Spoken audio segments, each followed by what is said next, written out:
السلام علیکم ورحمۃ اللہ۔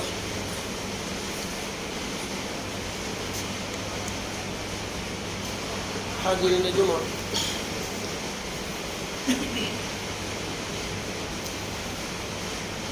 آج کے خطبہ میں میرا موضوع ہے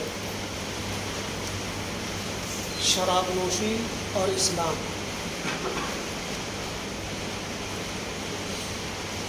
حاضرین، شراب، ہر پینے والی شے کو شراب کہتے ہیں، اور عرف عام میں اردو زبان میں شراب مطلب نشہ آور چیز جس سے انسان اپنے آپ میں نہ ہو، کچھ اور ہو جائے، اس کو خود ہلتا ہوا نظر نہ آئے بلکہ زمانہ ہل جائے، اسے شراب کہا جاتا ہے۔ حاضرین، اسلام جیسا کہ جگ ظاہر ہے کہ یہ دین فطرت ہے جو اپنے ماننے والے کو پاکیزگی، پاکبازی، عفت و پاکدامنی، شرم و حیا، راست گوئی جیسے اعلیٰ صفات سے مزین اور متصف دیکھنا چاہتا ہے۔ اس کے مقابلے میں بے شرمی، بے حیائی، بے عقلی، بدگمانی، بدگوئی، بے راہ روی جیسی رذیل و مبغوض اور ملعون عادات سے بچنے کا حکم دیتا ہے، اور اس کے لیے اسلام نے ہر اس چیز کے کھانے پینے کی اجازت دی ہے جو حلال، طیب، پاکیزہ اور صاف ستھری ہو، جس کے استعمال سے صحت و قوت، طاقت اور جسمانی ضروریات پوری ہوتی رہے اور اخلاق و کردار بھی سنورتا رہے۔ اخلاق و کردار، چرتر، کیریکٹر وہ سدھرتا رہے اور اچھا رہے دائمی طور پر۔ اس کے برعکس ہر اس چیز سے منع کیا گیا ہے جس سے صحت ایمانی اور صحت جسمانی میں کسی طرح کی خرابی واقع ہو۔ صحت ایمانی اور صحت جسمانی میں خرابی واقع ہو، اسی صحت ایمانی اور صحت جسمانی سے نقصان سے بچنے کے لیے رب کریم نے شراب جیسی مبغوض شے کو، رب ذوالجلال نے شراب کے رسیہ عرب معاشرے کو بتدریجاً یعنی موقع بموقع 3 حکموں میں شراب سے رکنے کا حکم صادر کرا دیا۔ پہلا حکم، یسألونک عن الخمر والمیسر قل فیہما اثم کبیر ومنافع للناس واثمہما من نفعہما، سورہ بقرہ آیت نمبر 219 کہ اے نبی کریم صلی اللہ علیہ وسلم، آپ سے شراب کے متعلق اور جوئے کے متعلق سوال کیے جاتے ہیں تو آپ فرما دیں ان دونوں میں بڑا گناہ، بہت بڑا گناہ ہے، اور لوگوں کے لیے کچھ دنیاوی فائدے بھی ہوں مگر ان دونوں کا گناہ ان کے نفع سے بڑھ کر ہے۔ مثلا شراب وقتی طور پر بدن میں چستی، مستعدی اور بعض ذہن میں تیزی آ جاتی ہو، جنسی قوت میں اضافہ ہو جاتا ہو، لیکن دائمی طور پر یہ جسم کے لیے خطرناک ہے، جسمانی اور سماجی نقصان ہے۔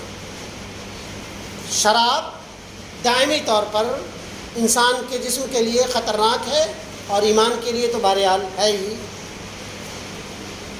سماجی طور پر خطرناک اس لیے ہے کہ آپ گرچہ شرابی ہیں لیکن قطعاً نہیں چاہیں گے کہ ہمارا ڈرائیور شراب پیے ہوئے ہو۔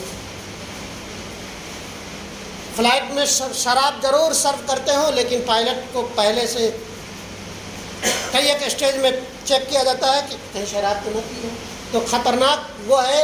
اور جہاں شراب پہ پابندی نہیں ہے ان کے نقصانات وہاں جا کے دیکھیے کہ سیٹرڈے نائٹ کو صبح کتنے اچھے جوڑے کس حالت میں اوندھے پڑے ہوئے ہوتے ہیں، جس میں سے کتنوں کی ایکسیڈنٹ سے اور نہ جانے نشہ سے موت ہو جاتی ہے۔ بہرحال پہلا حکم، یسألونک عن الخمر والمیسر قل فیہما اثم کبیر ومنافع للناس اکبر من نفعہما، کہ اے نبی کریم صلی اللہ علیہ وسلم آپ سے شراب کے متعلق پوچھا جاتا ہے تو آپ فرما دیجئے کہ یہ بڑا گناہ ہے، گرچہ اس میں تھوڑا بہت فائدہ ہے لیکن ان دونوں کا گناہ فائدہ سے بڑھ کر نقصان ہے۔ اور یہی یہ حکم جوا کا ہے کہ جوا بھی گرچہ کبھی کبھی فائدہ دے دیتا ہو جوا، لیکن عام طور پر یہ جگ ظاہر ہے اس کا ہار، کہ انسان بہت کچھ اس سے ہار جاتا ہے۔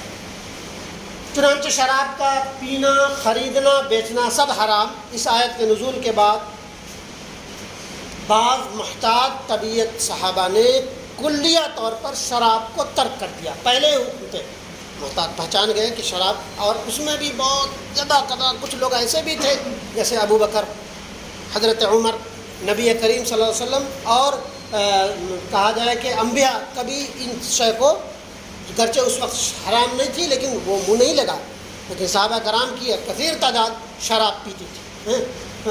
محتاط طبیعتوں نے شراب کو اسی حکم پہ ترک کر دیا، ہمیشہ ترک۔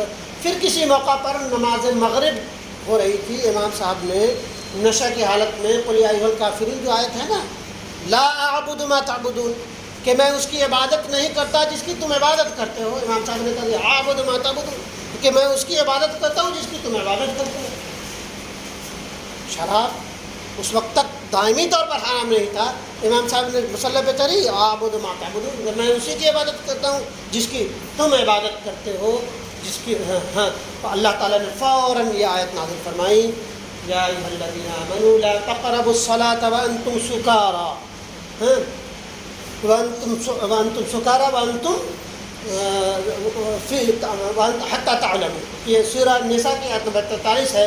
اے ایمان والو، جب تم نشے کی حالت میں ہو تو نماز کے قریب تک مت جاؤ، یہاں تک کہ تم اپنی بات کو سمجھنے لگ جاؤ۔ یہ دوسرا حکم تھا۔ اس حکم کے بعد بہت سارے صحابہ نے کلیہ طور پر شراب چھوڑ دی، اور بعض صحابہ کرام نماز مغرب اور نماز عصر کے درمیان شراب نہیں، کیونکہ یہ وقت نماز کا وقت قریب ہے۔ پھر ان آیت کریمہ سے یہ بات جگ ظاہر ہونے لگی، اور کہ اب شراب کا قطعی حرام ہونا طے ہے۔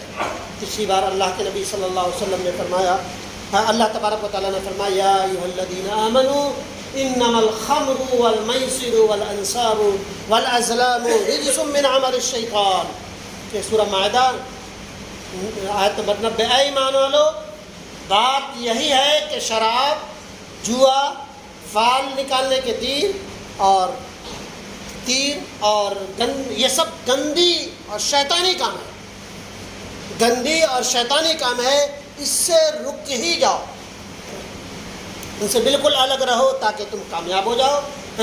یرید الشیطان ان یوقع بینکم العداوۃ والبغضاء،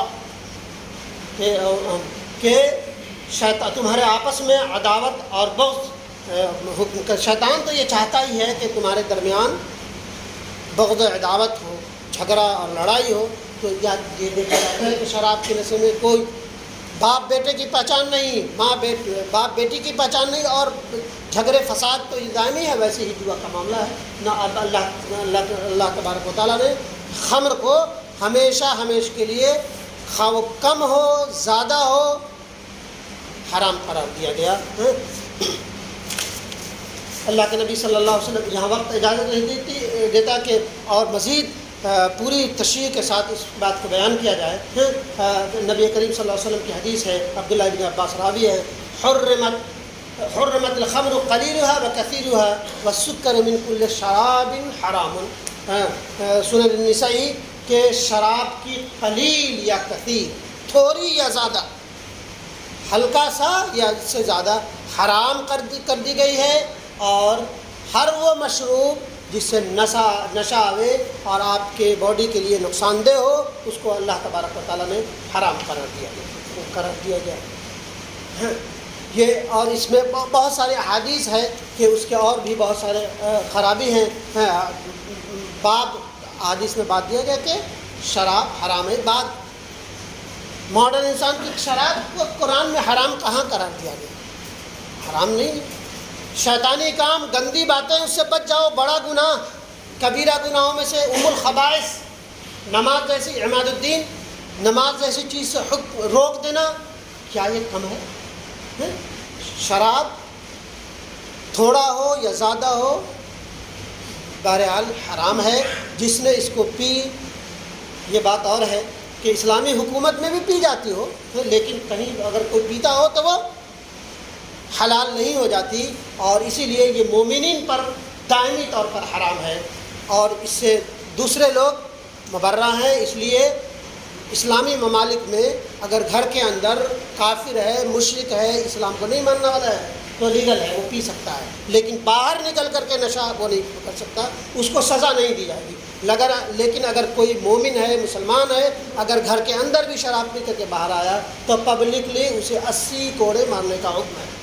اور شراب، جیسے آپ جانتے ہیں کہ شراب کتنی گندی چیز ہے، اسے ام الخبائث، ہر برائیوں کی جڑ، ہر برائیوں کی ماں قرار دیا گیا ہے۔ اور اس سے آپ دانا و بینا ہے، اس سے آپ سمجھ سکتے ہیں کہ ہر وہ پاک باز طبیعت اس سے گھن کرتی ہے، نہیں پیتی ہے، اور اس کے نقصانات جو سماجی نقصانات ہیں، طلاق کے رشوے میں دیکھ لیا جائے کتنے اسی وجہ سے بیویوں کو پہ ظلم و ستم کرتے ہیں۔ اور یہ کہا جائے کہ جہاں شراب کم پی جاتی ہے وہاں روڈ ایکسیڈنٹ بہت تھوڑے ہوتے ہیں، جہاں پی جاتی ہے۔ بہرحال اللہ تبارک و تعالی ہمیں اور آپ سب کو پہلے رسول سے زیادہ عمل کی توفیق دے، آمین یا رب العالمین۔